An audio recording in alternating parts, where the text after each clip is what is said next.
Merkel Media. This was all circulating around the base that a giant had been killed, but no one was supposed to talk about it. I saw 3 long, bony fingers reach up underneath the door, curl up to grab it, and then disappeared. When he came over to me, dude, he slithered over to me. And this giant comes out of the cave, and they're all frozen. And he starts running and firing at this giant. Well, the giant moves. He's got a spear in one hand, and he's running really fast and spears Dan and holds him up like this. Somebody yells, shoot him in the face, shoot him in the face. They basically decapitate him. Got closer. When he got about 15 yards away from me, I raised that 12 gauge and I blowed his head off. I feel something pulling at my leg, and I look over and there are 2 small gray entities pulling at me. And they're literally, I'm getting pulled off the bed. I reached my hand into this bush and I touched air. Couldn't breathe and I couldn't move because I know I'm seeing a monster.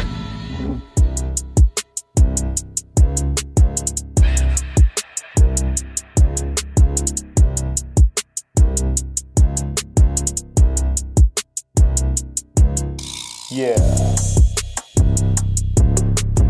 Welcome to the show, everybody. You're listening to The Confessionals. I'm your host, Tony Merkel. Thanks for being here. If you have a crazy, wild experience you want to share with me on the show, go ahead and shoot me an email. My email address is theconfessionals@theconfessionalspodcast.com. That's theconfessionals@theconfessionalspodcast.com. Or go to the website, theconfessionalspodcast.com. Hit the contact section. You can reach me that way as well. Either way works for me. Just get a hold of me. If you want more shows on a weekly basis, we offer member episodes on the website and the Castos app. With that deal, you get the Thursday member shows, you get the Tuesday shows ad-free, and you get access to the overtime episodes when they're available. All that is there for you as members. So go ahead and check it out, theconfessionalspodcast.com. Hit the join button and become a member. Also, go ahead and check out preparewiththeconfessionals.com. That's preparewiththeconfessionals.com. Get yourself emergency supply food and survival gear. The food will last up to 25 years on the shelf, and the way things are going, you might need it sooner. So go ahead and check it out, preparewiththeconfessionals.com.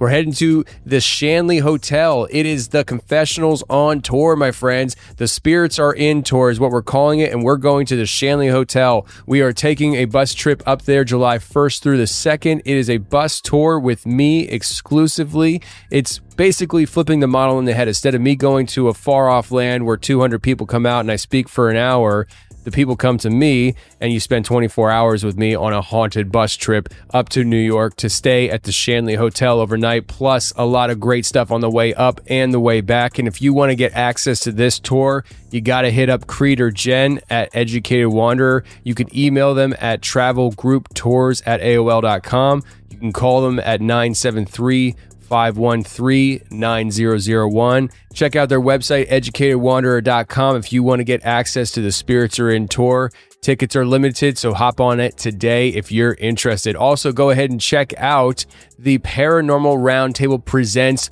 first annual Dogman/Cryptid Conference in Paris, Tennessee on August 13th. I will be a speaker there. It is hosted by Ken Gearhart. The speakers are Josh Turner, Steve Stockton, Barton Nunley, Jody Cook, Nick Redfern, Kuhnbo Baker. There's a lot of great speakers at this event, and if you want to get exclusive access to everybody there, you're going to want to get your tickets. Link is in the description of this episode. Don't miss out on this very first annual Dogman/Cryptid Conference in Paris, Tennessee on August 13th. I will be there, and so many better people will be there as well.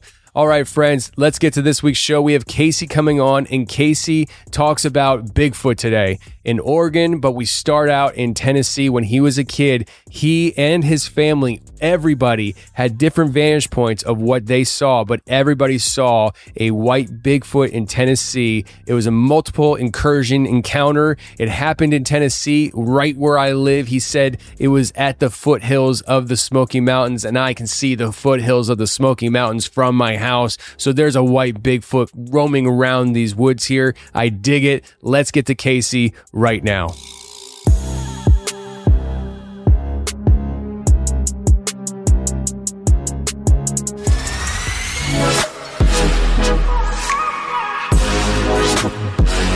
All right, today we got Casey on the show. Casey, what's going on, man? Oh, not too much. Not too much. How's it going in your neck of the woods? My neck of the woods is going just fine, my man. Just going fine. Good. But you're over there in Oregon, and you were telling me, Oregon, right? Not Washington, Oregon. Yeah. Yeah, but you said you're getting ready for the what is it? 7 months of just 7 rain. Months of gray and rain.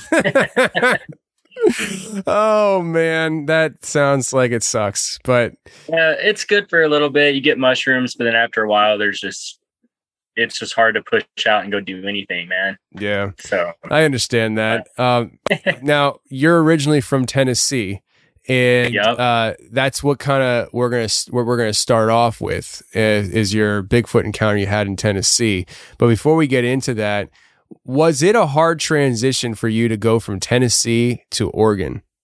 Not really. I went from Tennessee to Seattle first, and I lived in Seattle from about 2000 to just like a few years ago.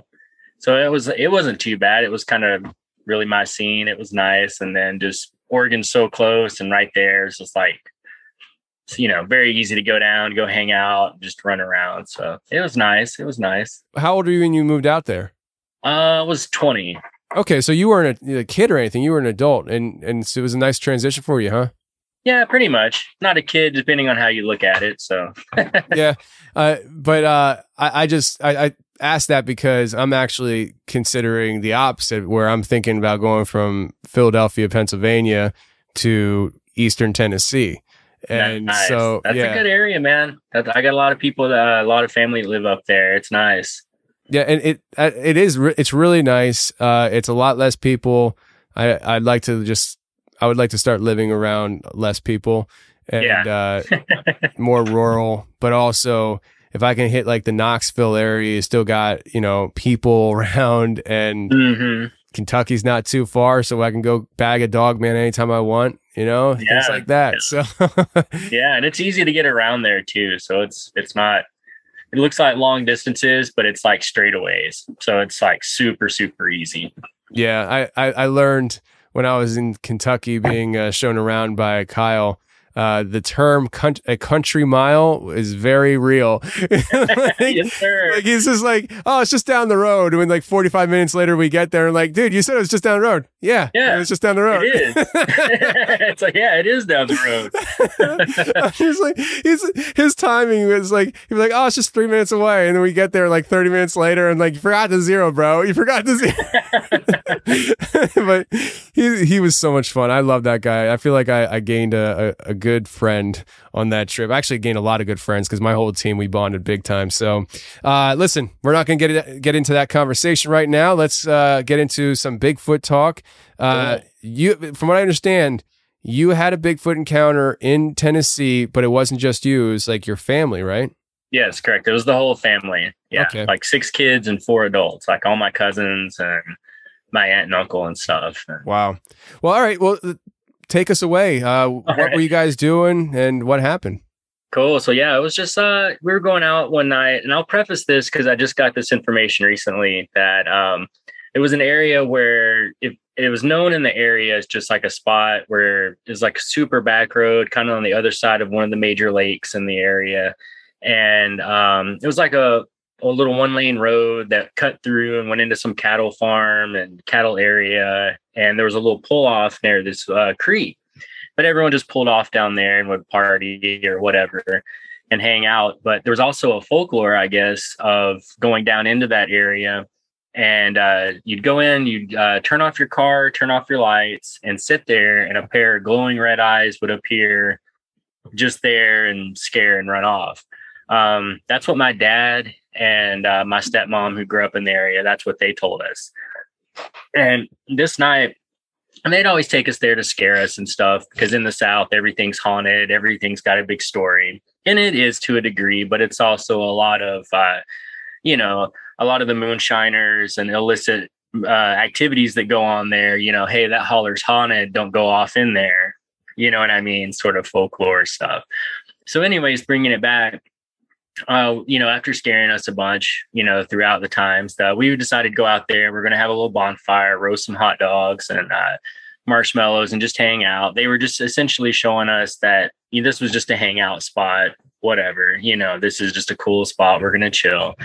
And as I said, it was, my sister and 4 cousins. So there's 6 of us, and then my aunt and uncle and stepmom and dad. And night's going on. It's cool. We get there about sun's going down, get the fire going, doing the food. And the whole time we kept smelling this really, really strong odor that would just get strong and then fade away. And we're like, oh, okay, it's the South, no big deal, skunk or something. Because it kind of, what it smelled like was skunk, wet dog, and then just like rotting corpse or just like rotting something. It just bad. But that's like those 3 smells like together. And so we just thought, oh, skunks get nearby, whatever, not that uncommon. Fades off, gets strong, fades off. And then after a while, my dad said he saw something out of the corner of his eye, kind of where the bridge and little creek was. And so he gets the shotgun out because it's the South. He's got the shotty, and he, in case someone was trying to mess with us or whatever. And he just kind of sits it in the back of the truck. And I went back this past summer and was talking to my sister, and she kind of told this part of it too that I didn't remember. She said that my 2 cousins kind of went off by the creek where my dad said he saw somebody, and she said she remembered them coming back and saying, oh, we threw rocks at it. We threw rocks at him. We chased him off. And I think I was like 10 or 11. And I just thought, oh, you guys are full of crap. You're just trying to be macho dudes. Oh, we took care of that problem, And so, I wasn't paying much attention. And so we were sitting there and we're kind of calming down. And my sister goes to sit next to my dad, and she puts her hand right on top of this lantern, the old school gas lanterns. They get real hot on top. And she put her hand on it and just burnt the crap out of it and screams so loud and just shrieks, because she's like 9 at this point. So she's like a little kid, too. And she screams so loud. So we all immediately start taking care of her. All of this kind of disarms us. We're chilling again. And then a few minutes later, the time wise, I don't know, but just a few moments later, that smell is back again. But this time it's like eye-watering strong. Like literally, it's whatever this skunky wet dog smell is right on top of us, And all we really have, we've got a lantern and then just some flashlights, but really it's just the firelight that's illuminating everything. And so from just outside of the tree line from where we pulled in, we hear this crazy sound that just scared the bejesus out of all of us. We all ran for the truck. And then we had to, my dad and uncle were like, we can't leave the fire. We got to put it out. So they put the fire out, using the soda and all that stuff. And so we started driving off. We're like, holy crap, that was scary. We don't know what that was, but that was weird. And it was just kind of like a screechy howl kind of sound. Like, I hate to even try to impersonate it, but basically it was like a meow kind of sound, but really, really, really loud and super close. And so we're driving off, after all that happened, we drive off and we're kind of like calming down the back of the truck. And my back is against the back of the truck my back is facing the front of the truck. So I'm looking behind us as we're driving away. And I always did this thing as a kid when we were driving on country roads, is just to goof off and click a flashlight on and off, not in a strobe pattern, but just kind of click it on, click it off, click it on, click it off. And we're driving away, and all of a sudden my dad punches the car, or he punches the truck, like hits the gas, and we're like, oh, whoa. And we thought he was just kind of messing with us, like, hold on, guys, sort of thing. And which he always did, but we always just thought it was that. But at that same moment, when he hit the gas and we kind of jumped, I happened to click my flashlight, and boom, I hit this massively tall bipedal creature that was, we say it was white, but thinking back on it as an adult, it could have easily been a grayish color, but I think it was white. And it was, because also in pitch black, when you hit something with a light and it's light colored, it pops, you know what I mean? Like, whoop, and you're like, oh, holy crap. So I know what I saw, absolutely. And it was so close to the back of the truck. Like, I feel like if it had taken a step sooner, we possibly would have hit it. Or if I'd have done this number and looked to the left, I probably would have gotten like face full of, Sasquatch fur or whatever. But so anyways, I click on my flashlight, and there it is crossing the road, man, just right there at the back of the truck. And I remember that its hips were even with the tailgate, like its top of its hip pelvis was even with the tailgate as it took a step across the road. And I've got my light on it, and in one step, it took a 1-lane road. And I saw a complete side view of it, and it swinging arms, walking 2 feet, man, just taking, it was like one side of the road. Its first step was middle of the road. It's, completing the step was on the other side. All of us got quiet as a dormouse, dude. And we kept driving off. And I remember, so after you come out of this little area, it goes up to the cattle farm, and there's like street lights, but it's a big cattle farm. There's not much there. It's just the cows and stuff. And so that's where my dad stopped. And I remember him checking on all of us, but I kind of remember also looking up and seeing him like kind of, hands on his knees, kind of bent over at the front of the truck.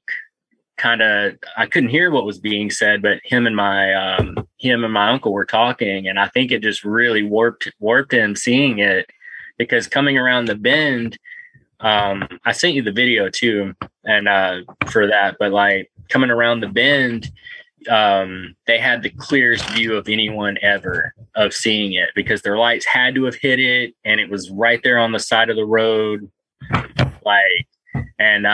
So for years after, my dad will not talk about it other than to say he saw 2 of them. And I think he said one was either up in the tree or on the cliffside or something, is what he said. Ooh. And he thought it was going to jump down in the truck and get us. And that's why he punched it. That's what he said. But as for the rest of us, we just saw the one. We joked for years that we saw a Yeti.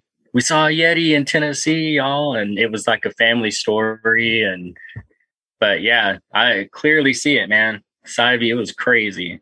It sounds like it. I mean, obviously, by what you just said, we saw. Yeah, like I'm assuming it wasn't something that you guys expected or even thought was possible in Tennessee. No, not at all. And I remember the adults saying we saw a Bigfoot, so that clearly they kind of knew or had knowledge of something like. But just because it was white is why we referred to it as the Yeti, right? And that's something that like I'm more. I think out of all the encounters, I get more fascinated by the white ones, just because it's just another level of like, what the heck, I mean, it's like, how the heck has something white and this big hide out here?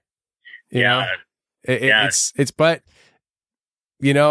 I have, how do I say, all right. What I'm about to say, I'm saying without knowing what the final production is for Legion of Legends Dogman Kentucky, okay? So I don't know if this is even going to make the film. So if it doesn't make the film, then this is news to everybody once they hear this. If it does make the film, then people will know what I'm talking about. When I was in Kentucky, it's just a very brief split second. I was turning my head, scoping behind me before I climbed up on a tree to take my trail cams down. And I thought I saw something big, gray, like a medium light gray, conical head walking up the hillside behind these big brushes. Like all I saw was like the head. And as I was turning my head, I saw it my head was coming back around to the tree I was about to climb. And I just saw it real split second. And I jerked my head back and I looked and I didn't see anything there. I'm like, holy crap. I called my guys over and I'm just like, guys, I don't know if I actually saw what I think I saw because there's nothing there now. And Joel, he went out back there and he climbed up around the hill and stuff looking. We didn't see anything, but it was the same exact location that we had some serious, bizarre experiences the day or two before. I'm talking like big, giant trees just shaking violently, crazy stuff. Holy whoa. But I say all that to say the white Bigfoot, the gray, like the light gray Bigfoot, it fascinates me because I'm just like, how is that possible, you know? But then it kind of gives you this, makes me at least go into the idea and thought process of, well, maybe these things have abilities that we can't fathom right now, you know? Dude. And I'll say too, it was huge, man, because that's like, I've been around, you know, like steer and cattle and horses, you know, I've seen like pretty big animals, but whatever this thing was massive. And I measured it as an adult because I remember the hip placement, and I'm 6'2", and I kind of measured myself against a truck, and I'm about 2 feet short of putting my hips where I saw the hips on that one. So that would put it at 8 feet. So the tailgate, when you say about how the hips were level with the tailgate, you're talking about the top of the tailgate closed. Yes. Yes, because all his kids were in the back. So it was closed. And I wish I could remember the make and model of the truck. It's like your normal kind of bigger style of truck, not like the big Super Duties or whatever, but just like your normal big pickup truck. Yeah, I mean, you're probably, I mean, 8 feet makes sense to me just because, I mean, I'm thinking with my truck, I'm 6 feet tall. And if I stood at the back tailgate, if I went up 2 feet, my hips would be about even with the tailgate. And so, yeah, it makes sense. About 8 feet tall. That's huge, man. Yeah. Was it big and bulky or was it more lanky? I saw the side view, but from what I saw, it didn't look like chubby. It looked like I saw it had huge arms because they were swaying like how ours sway when we walk. And I saw it definitely had hair or fur or whatever you want to call it. But I mean, and I just saw its arm swinging and taking the step. Now just perfect side view. Like, but I mean, it was huge. I will say it was massively wide. At looking side view, like I'm looking, you know, like it was huge. So, your dad saw too, and I think you said your uncle was up in the front too? Yes. Okay, yes. so all the adults were in the front, so they all saw it perfectly. And did they all see too, or was it just your dad that saw too? No, they all saw it. Yes, he says he's the only one that says he saw two of them, but they all also only saw the one giant one. I think they were, because that's what they were all keyed in on. But with him driving, man. Yeah, so I mean, let me just make sure I have this scene right. Your dad and uncle are in the front seats. Your dad's driving. Mm-hmm. The ladies are in the back seat, but you kids are in the bed of the truck. Correct. And so you're outside when this happens. Yes. Wow. I mean, shoot, dude. That's scary. That is scary.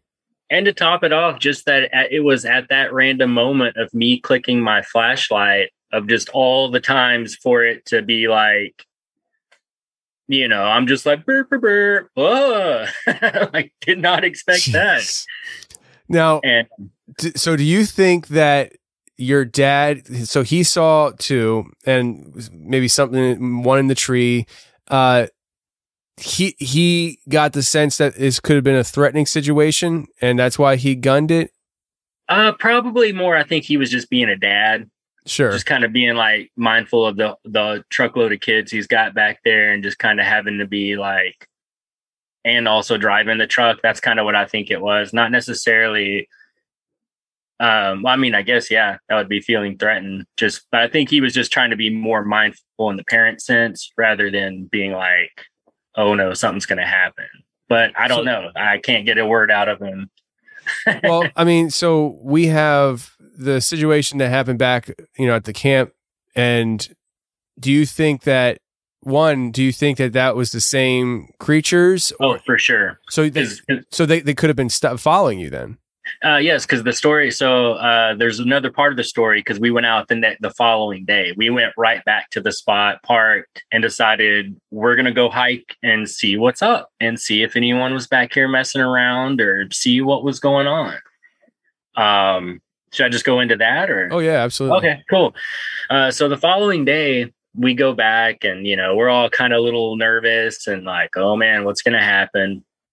Same spot, we pull in, park, and we had the full intent of just hiking back and seeing where it goes.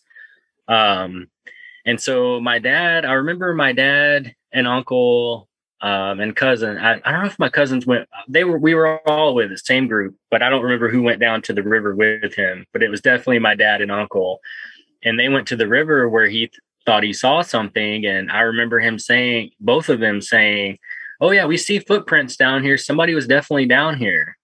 And I'm like kicking myself in the butt as an adult, because I'm like, man, I should have gone down there and looked.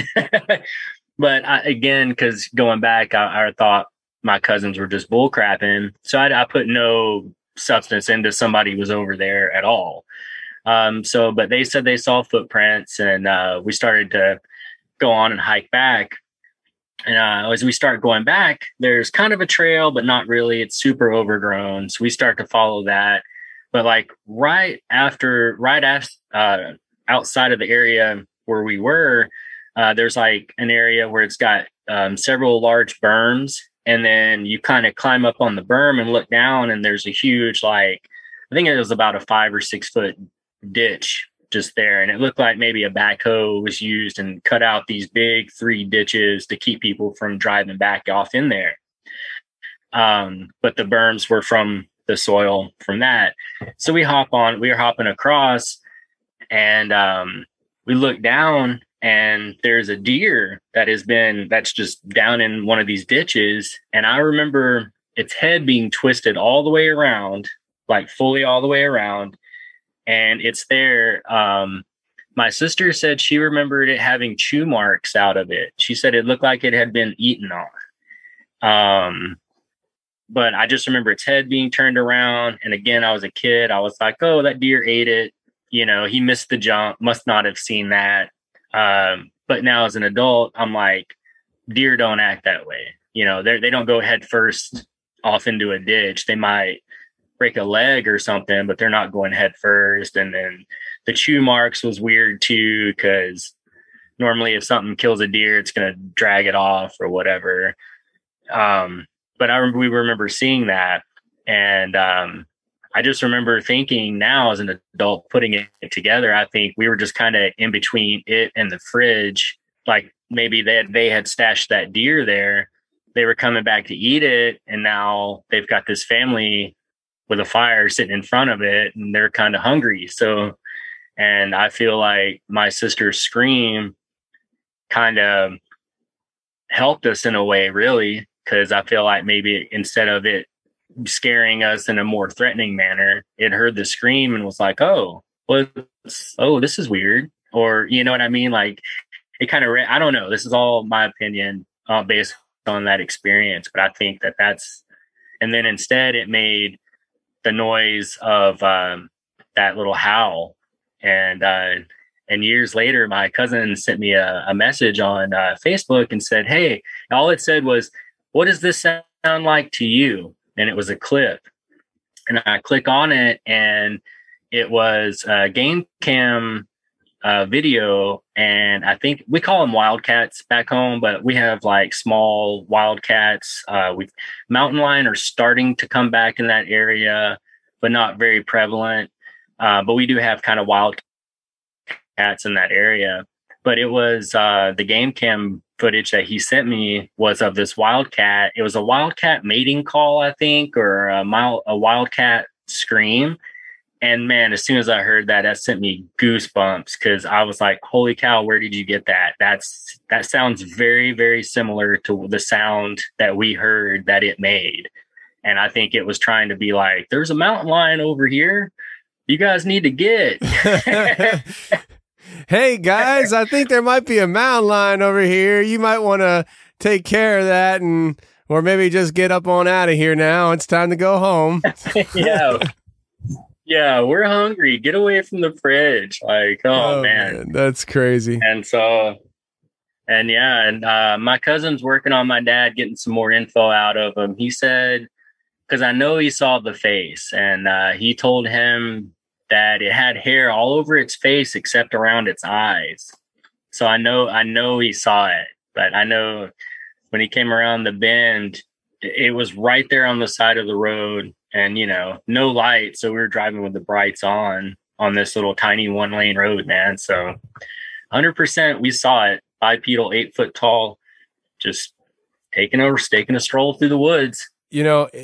Listen, it's really fascinating to hear this story, because there are so many different characters in the story and different perspectives, visually perspective of this experience. And it would be so cool if I could have had you, your dad, and other relatives all together sharing this, because you all saw something different, like you all had your own perspective, vantage point of what happened. And it would be really cool to hear the family's experience individually, but also collectively, like dad's talking, and, I was driving down the road and I saw this, and I swerve, I floor it, whatever. And all of a sudden we switched to Connor, or I said your last name. I'm sorry. It's all Casey. Good. It's all good. We switched to Casey, and he's like, if I would have leaned one way, I would have had a face full of fur, and, just, it would be so cool. Like I would have fun, putting something like that together. That would be fun though, because I've asked them, and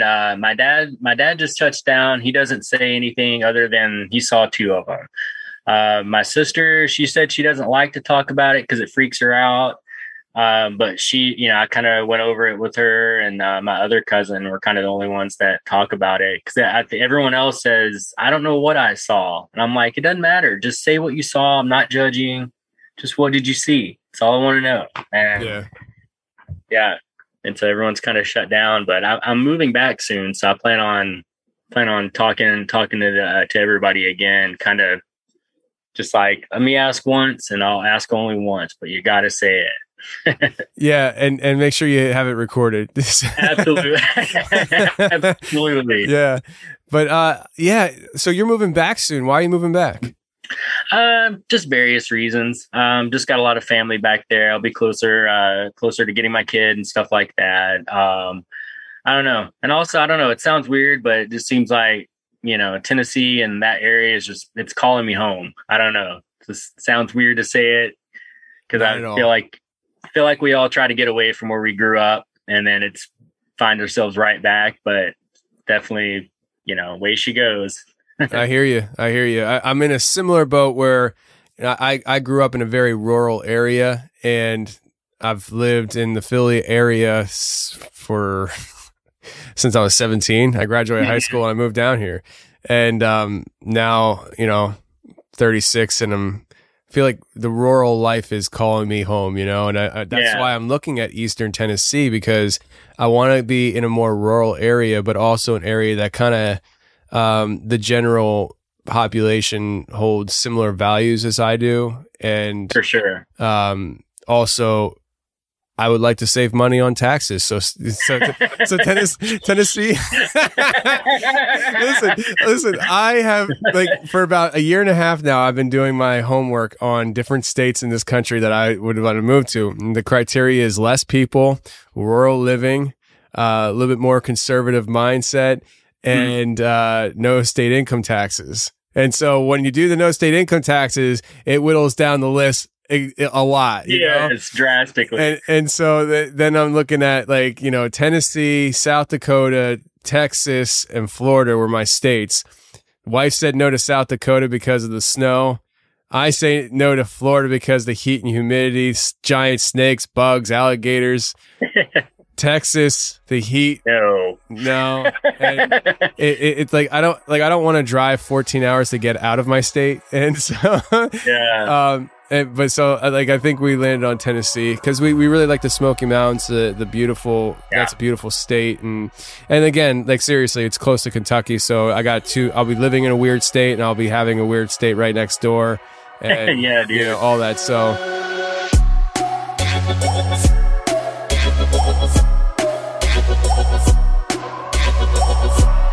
Okay, let's talk about our sponsor for this week's show, which is SimpliSafe. I love SimpliSafe, and guys, I'm telling you, if you get SimpliSafe, you'll love them too. Just give them a chance in your life. Just give them a chance.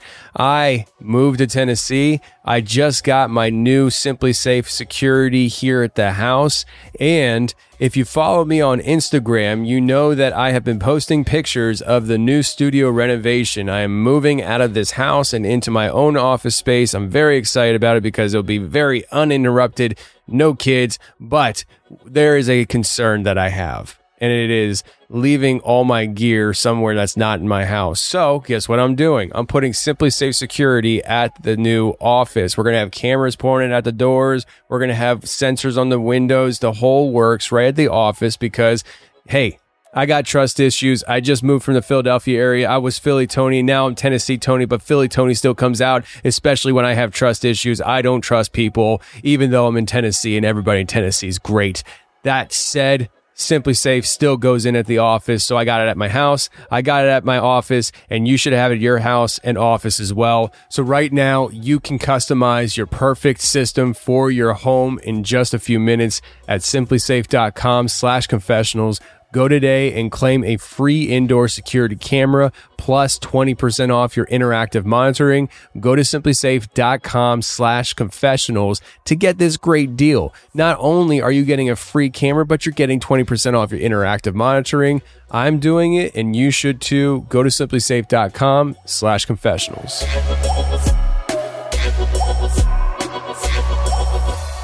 Let's fast forward. Let's not change subjects. You're in the Pacific Northwest, and is it you or your friends or both do your own kind of like research on these things? We both kind of. It just kind of happened to fall into place. I did another friend's podcast, like I was telling you, and we kind of forged a friendship. He started doing independent research from his own experience, but we lived close, had some commonalities, and we're like, oh, cool, man, let's hang out. And his spot kind of got shut down from the fires from the previous year where they just weren't allowing access in. And I was kind of showing him how to forage and whatnot. So I was like, hey, let's go check this spot out. It's my mushroom spot, but we've also had some weirdness happen. And that ended up being our main spot. And yeah, just kind of unofficially landed into being a researcher just because I'm out in the woods a lot and we've had stuff happen. And I'm like, dude, I think I'm a researcher now. So what kind of things have you had happen since you've been kind of hunkering down on this spot and really cool. focusing So it's a major mushroom spot. It's on Mount Hood. Feel safe saying that because, good luck finding anywhere on Mount Hood or any mountain if you know it. And so it's a good honey hole for us for morels and porcinis.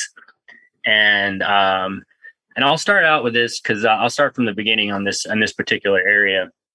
My best friend and his now wife, when they first started dating, I think about 5 or 6 years ago, he said it was either the first time or one of the first few times they went up to this area hunting porcinis, and which we call the Cheney Highway. It's just this area that's between us, just a nickname.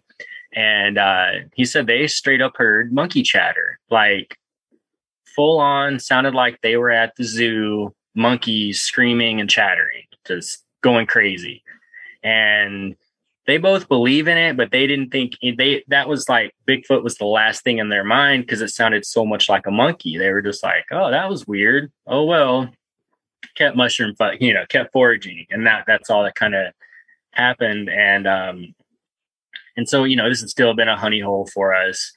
Last year, I came let's see, I was in Seattle for a while during the whole lockdown. And then I came to Portland. I came here, and then we went up to, it was mushroom season. So we decided to go, or it was morel season. So we decided to go up and check the spot. Had a glorious haul, by the way. It was awesome. Found some great, like tons of morels, huge morels. It was awesome. And this one particular time, so it's me, him, his wife, and their dogs. And so we our plan is usually we kind of go out, we take turns with the dogs, but we kind of spread out, come back, spread out, and come back. And that's just our method. And we were in this one area, and his wife Heidi had came back, and she had found I keep calling them elk, but it's a mule deer. It's a mule deer shed that she had found. And so we were kind of talking about that, and I was like, oh, cool. And it's like, yeah, I found some mushrooms over here, blah, blah, blah. And she's probably about 10 or 15 yards away from me.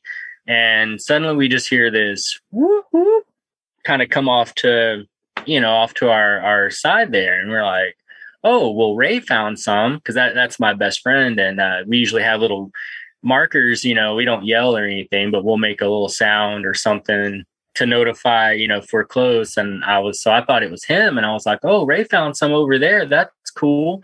And then 20 yards behind me, I hear, that wasn't me, you guys. And I'm like, okay, but we all heard this. We all heard it, right? And we're like, yeah, we heard it. I'm like, okay. Well, that was weird. So we're on the mushrooms. Let's just keep going. We just kept going. And so that was really weird. I also found a footprint up there in that same area, which we call the Cheney Highway. It was the big print that I sent you. I sent you a text of. That was the first print I found. So much so that I have the fortune of living close to the NABC, the North American Bigfoot Center. I want to plug that. It's a great museum. Cliff, Melissa, and Connor are amazing people. They're really cool, very informative, lots of killer evidence. And so he actually went up to go cast it with my friends. And I think they found it was kind of inconclusive, because I'm a believer, but I still call any track a possible track, just to be fair. And I'm not a master tracker by any means. So I just kind of like, oh, I just happen to be looking for mushrooms, and I'm like, oh, that looks weird. That kind of looks like a footprint. And, I'm 6'2", and given the time of year, I'm somewhere between, 190 and 200 pounds. And I was like, whatever made that footprint was bigger than me and barefoot. And there's no way even your biggest hippie person would be in that area barefoot running around. And if they did, they were larger than me. And so we found that. And that was cool. That was just some weirdness up there. Flash forward to this year, where me and my buddy Tyler, who's got Bigfoot and the Citizen Scientist podcast, we went up there and started doing heavy research, and finding also tons of weird prints. More conclusively, that we all experienced that we have was tons of chatter and callbacks. There's a spot called, we refer to as Lookout Point. All these names are just relevant to us, and if I have the good fortune of you coming out and we go out there, I'll show you, and then you'll know it's just like a nickname to, tell your buddy, hell, hey, it's this spot. And we're like, oh, yeah. So we're at Lookout Point, and we started doing, the first time we went out with another guy. So we went out, and we're like, man, this is a beautiful spot. You're looking out over southern Washington and Idaho, and you look to the left and you can see clearly Mount Adams and Mount Rainier. The peak of Mount Hood is directly behind us. It's like gorgeous area, man. So, you're sitting there taking it in anyway. And we're like, well, this looks like a good spot. Let's do some calls.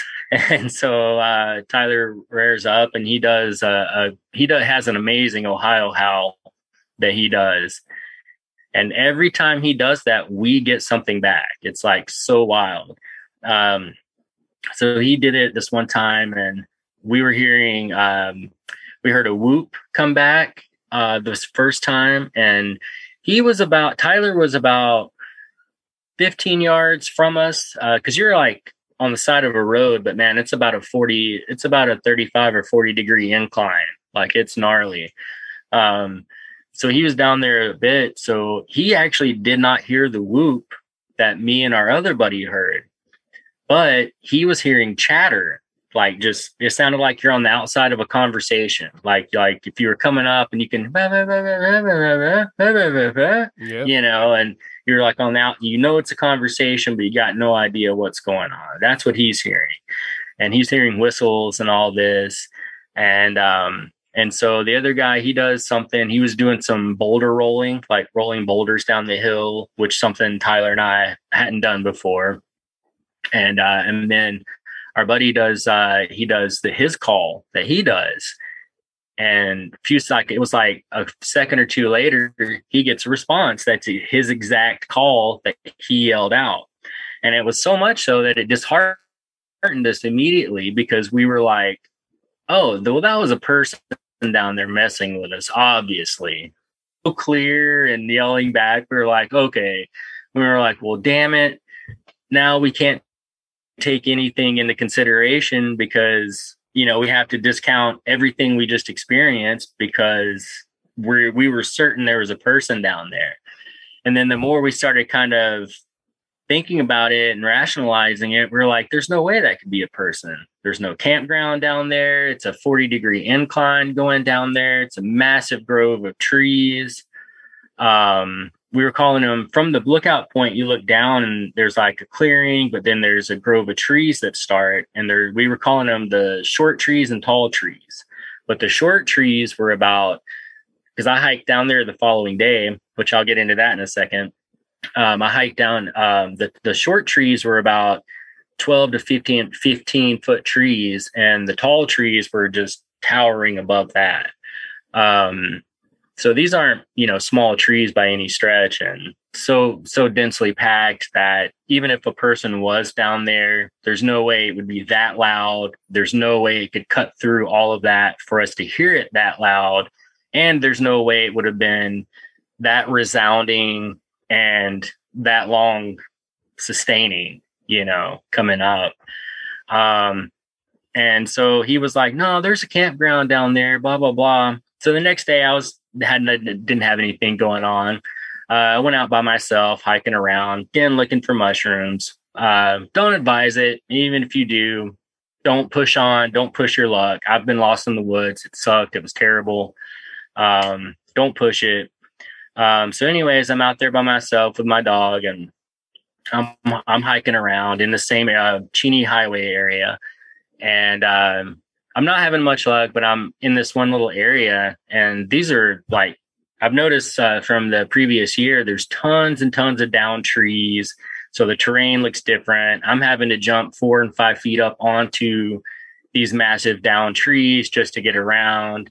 And I'm like, okay, well, this is more work than it's worth. Let me figure out how to get out of here. And so I kind of jumped down in between trees. I'm looking around, and I happen to look down, and that's where I saw that small footprint that I sent you, the small print. And I was like, huh, that's really weird. And you can see it's very deep in there. So from where I was standing, it to me, because I started looking around for other ones. And to me, it looked like something maybe had jumped off of one of those logs, jumped down off it, hit that little ground spot, and sprung back up onto the other log. It's the only thing I could figure. And I was like, oh, that was really weird. And again, I did not, at the time, I don't have plastered on me anything to cast it, you know, and Cliff scolds me for that. He doesn't scold me, but he's always like, carry plaster, dude, and cast everything. But later that day, I'm kind of getting ready to leave. It's probably about 3 p.m. I'd been up there all day. I've got a few hours of light, or I actually got a lot of hours of light left, but I'm wanting to kind of, you know, get ahead of it, not get stuck up there. And so I'm like, go to lookout point, and I'm like, I'm just going to hike down there just to see how far it goes. I got enough time. I can do it. So I start hiking down. And I quickly realized, like, I almost eat it and sandbag it right out of the start because it was so steep that I just lost my footing, and it was like, whoa, okay. So I started switchbacking, coming back down the hill, and I stopped to kind of look at the grove of trees to be like, oh, where am I going to punch in at? Let's find the best spot, path of least resistance, you know. And I'm kind of standing there, and suddenly I just hear this, but like so loud, and it's right in front of me, right in this grove of trees. And I'm like, well, that was certainly weird. And I look, my dog's at high alert. Her ears are up, tail's up. She's staring right at where I heard it. And I'm like, okay, well, she heard it too. So I'm definitely, that was something. I love crows and ravens. I know what they sound like. Definitely wasn't that. It didn't do a repeat call. I didn't hear any sounds. No bird flew off. I didn't hear anything running off.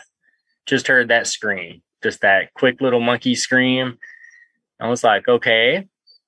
And so I'm looking at my dog, and she's not growling or being weird. So I'm like, okay, well, I'm going to push on and just try to, you know, just to see, because I'm trying to see if, like, okay, if it was a campground, cool. We can say, okay, yeah, there was this campground there. Now we know about this spot, blah, blah, blah. So I start hiking in, and I realize that like I'm not like a woodsman by any stretch, but I'm pretty seasoned being out in the woods and being hiking and all that. And plus, since my incident of being lost, I'm very hyper aware of direction and try to be on it as much as possible. And so I'm hiking in, and the short trees are, like I was saying, about 12 to 15 foot trees, but they're so dense that I'm having a hard time kind of walking through them. And I keep pushing on, and I get through it. And then I just realized, I'm like, okay, I could keep pushing on, but this is going to get dangerous. I don't really want to do this. So I stopped and turned back and went back up the hill. But after doing that and exploring in that small area that I was at, I'm like, dude, there's no way a person was down here yelling back at us, you know. And, you know, we're up at 7,000 feet. It was a quick incline drop. You know, I was huffing and puffing coming back up there for sure. So I was like, no one would just run down there just to, you know, just for giggles. You know, they wouldn't just run down there and be like, oh, let's go check it out. I'm like, this is some serious business, man, you know. And then we since went back another time. We went back because this is pretty wild too. And this will tie up the Oregon situation. But my buddy was like, we were calling it research camp, and he says, hey man, I need to go up and I want to cast this track that I found. It looks possible. It's like a 15-inch track. It's pretty crazy. He showed me pictures, totally looked like it, and it's right behind our camp. We're like, dude, let's go check it out. And he goes, all right, but I've seen bear scat everywhere, and, you know, I kind of don't want to go up by myself. I'm like, cool, man, I'll leave the dog, and, you know, we'll go up there. And so we went up there, and, you know, it's of course packing the 40, and, you know, we were all armed and not scared of Sasquatch by any means. I'm armed because of, you know, the cats, everything else, you know, other than Bigfoot. Yeah. But it's just a good idea to have it anyway. But so, you know, we're all like kind of hiking. We go check it out. We get the track cast, hike back. And as we're coming back out of the woods, we notice that one of the logs we had all walked across to go in had been split vertically, like popped open and set off to the side. And it scared us because we all had seen the bear poop. So we were like, holy cow, there's been a bear right behind us. There's a bear in this area right now. So, you know, I pulled my gun, racked it, told our other buddy who had his gun too. I'm like, bro, stop what you're doing. Come back to us. You know, there's a bear here for sure. But then again, we kind of were thinking about it. We're like, man, that's not something bears do. Bears shred logs. They don't just kind of pop open a log and set it off to the side, you know? And so that was kind of weird. And so as we're leaving, we go again to go stop at Lookout Point because, you know, it's like I said, it's a gorgeous spot, especially when the sun's going down or anything. So we're like, let's just go there. We'll do some calls, whatever, and check it out. So Tyler's doing some calls. We're checking it out and, you know, losing light, but there's some light there. I can't really see definitively of what things are because there's a small clearing in front of the grove of trees. And we're kind of just standing there doing the calls. And Tyler's down the way from me. And I go to look to say something to him. And I see something out of the corner of my eye move where this tree was, where I was just looking. And I'm like, did I just see that? You know, kind of keying in. I'm like, that was weird. And then I kind of see it move again. I'm like, okay, there's no wind, but I definitely just saw something move. And I'm just frozen, staring down in this place, staring. And Tyler comes up and he's kind of like looking down there in the same area. And he goes, holy shit, dude, I just saw something move by that tree. And I said, yeah, dude, that's where I'm looking. That's where I just saw it. And he goes, no. Which tree are you looking at? At the same time, we both pointed to the same tree. I was like, that one right there. And he goes, yeah, dude. So he was seeing it kind of peek out from behind, I think, and coming and popping around. And I think what the first movement that I saw that caught my eye was, I was telling my buddy this the other day. Be like, you know, remember playing hide and go seek and you're in a good spot, but you think the person that's it saw you, but you kind of want to move and you don't know, but you're like, I'm going to just sidestep it to see, you know, just in case. And I think that's what happened. Because if it hadn't moved, I thought I was looking at the tree. I thought I was looking at the trunk of the tree, and then it just moved. And I was like, did I just see that? Or what's going on here? And Tyler saw it. And as I'm sitting there, I just become frozen. I'm just stiff in place and I'm staring. And the whole right side of my head starts tingling and going down my neck and down my back. It just starts tingling. Like that, you know, like when your foot falls asleep, kind of. And I have tears just streaming down my face, dude, just pouring out. And I'm not sad or I'm not, you know, like sniffle crying, but my eyes are just watering. And Tyler's like, bro, what's going on? And I was like, dude, I don't know. I can't really move, but something is there watching us right now. And I've never had that feeling before. I've heard people talk about it. But I was just like, I have no doubt in my mind, something is down there at that tree watching us right now. I'm 100% of it, dude. And his friend Ben has got some binoculars, and you know it's going dark, but he's still looking. So he comes up to where we're looking, and he's sitting down and he's staring with the binoculars, and I'm like, well, what do you see, man? And he goes, he's silent for a minute. He says, I don't know. We're like, well, that's not an answer, man. What did you see? And he goes, well, I just saw a black mass just disappear. And we're like, what? And he goes, well, I just don't know how to say it. And I'm like, well, just say what you saw, man. And he goes, okay, well, I saw this big dark mass that was dark in front of that tree. And we're like, which tree? And he points right to the tree where we were seeing the other, where Tyler and I had pointed at, same tree. And he was well down from us, so there's no way he heard or saw it. He was looking with the binoculars at something else. And he's like, that tree right there.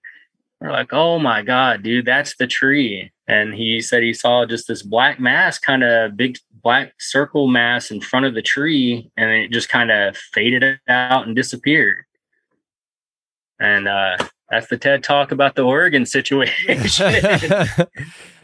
So when he says it just faded out, disappeared, I mean, are we talking like metaphysically type stuff, or are we talking about like it just walked into the tree line backwards? He said metaphysically, and he's not really a skeptic, and he's not really a believer. He just said it was like a dark shadow in front of the tree, and then it just kind of faded out and wasn't there anymore.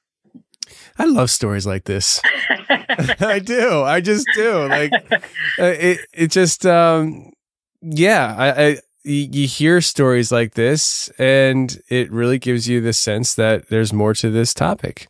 Man, there's so much. Yeah. And I can, I like seeing it physically. I know it's a physical being, but other than that, like I was telling you in our first phone thing, man, it's like having all this other, like even though I saw it, having all this other stuff happen, like blows my mind even more. It's like more mind blowing to me to have all this other stuff happen. Because I feel like with the seeing it, at least I can put a physical thing to what's happening. You know what I mean? I can be like, oh, well, that's causing that. Okay. Everything else, you're just like, what the hell was that, dude? Yeah. You're just like, what is going on? So do you think that, I mean, you said you do research. So have you thought about your experience in Tennessee versus your experience in Oregon? Let's just say this last experience you just shared, because multiple witnesses, and one of the people said they saw it just fade away. Do you think that what you experienced in Tennessee had the ability of what you experienced in Oregon, or do you think that Bigfoot, there's different types of Bigfoot that can do different things? That's a good question, man. I kind of feel like, if anything, they've got to be similar to deer in that, like where I grew up, we have white-tailed deer. You get up into higher mountain ranges, you have mule deer, and you've got the black-tailed deer. You've got all these, they're all deer, or even dogs, dogs. It's like, they're all dogs, but they're all different too, because I think the skunk ape, it's got like 3 or 4 toes, I believe, and its track looks totally different, kind of more suited for swampy area. And also just in the general descriptor from all the reports, you know what I mean? Like the one I saw was huge. It had the whitish, grayish hair. It had shaggy hair. It was definitely longish hair, I mean, if it did, I mean, it would.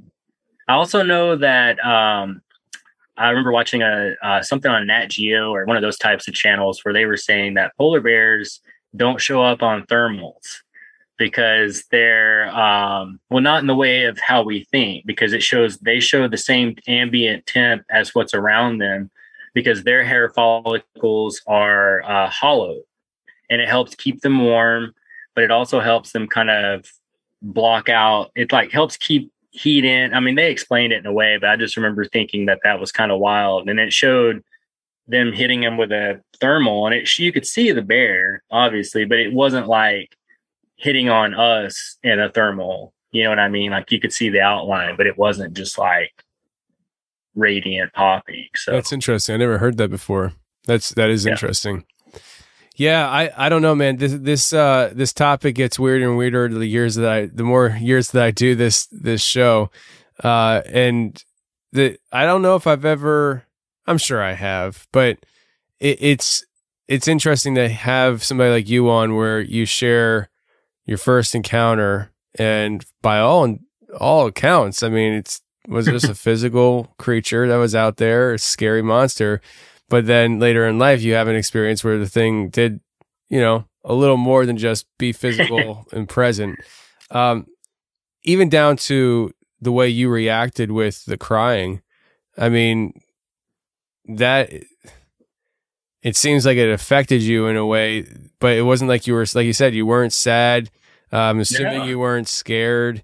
No, not at all. I was frozen. I definitely was frozen, but not of my own accord. And I'm not like, I'm vegan now, but I grew up hunting and fishing and doing all that and spending lots of times in the woods. So I'm no stranger to having like a crazy experience and getting scared in the woods.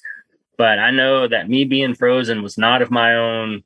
That wasn't me. And the tingly was weird. And just the waterworks, man. I was like, dude, I'm not controlling this. This is just, I can't explain it. I can only explain what I'm feeling right now. And after hearing it so many times, I'm like, it's got to be, that feeling of being watched has got to be something left over from our primitive days of being primitive people and having to look out for, whatever thing was trying to eat us or just trying to hunt to get your own food, hunt or be hunted. I feel like that's kind of those types of feelings. I feel like when people get scared and stuff like that, I think it's kind of unlocking something in our primitive self that we as humans haven't experienced in so many years. So it's kind of shocking, and we don't know how to process it because it's been thousands of years before we've had to even think about that, you know? One thing that you just said that I really have a hard time wrapping my head around and identifying with you on this, vegan. I know, get it? Come on. No, I my dad and mom do vegan diets and stuff, and I'm just like, I like my beef. Hey man, that's if you hunt and stuff, that's cool. I even make primitive. One of my hobbies is making primitive tools and weapons. That's cool. And bows and arrows. So it's kind of funny that I do that. And I grew up hunting and fishing, but hey, I'll be 42 in February, and people still think I'm in my 30s. So, man, shoot, dude. We just talked about it the other night. I mean, I was talking to you on the phone, and I said, how old are you? And you said 40, 41, something like that. And yeah. I was like, you sound like you're 25, man. Like, I was like, you sound young. Not that 40 is old. I mean, especially since I'm 36, I'm getting close to 40. It ain't old. So, I remember when I was younger, a competitive basketball player, I was like 25, and I would go, and I was in all these different leagues. And I remember this one place it was like a rec league. It wasn't anything serious. Okay. And this one place had other leagues, and the one was 35 to whatever age. And I was like, man, I cannot wait until I'm 35 because I'm going to murder these dudes. and now I'm 36 and I don't even play basketball anymore. And I'm like, the thought of actually working out to get in shape to even compete is like, no, I'm good. That's awesome. I totally misjudged that one. So. That's awesome.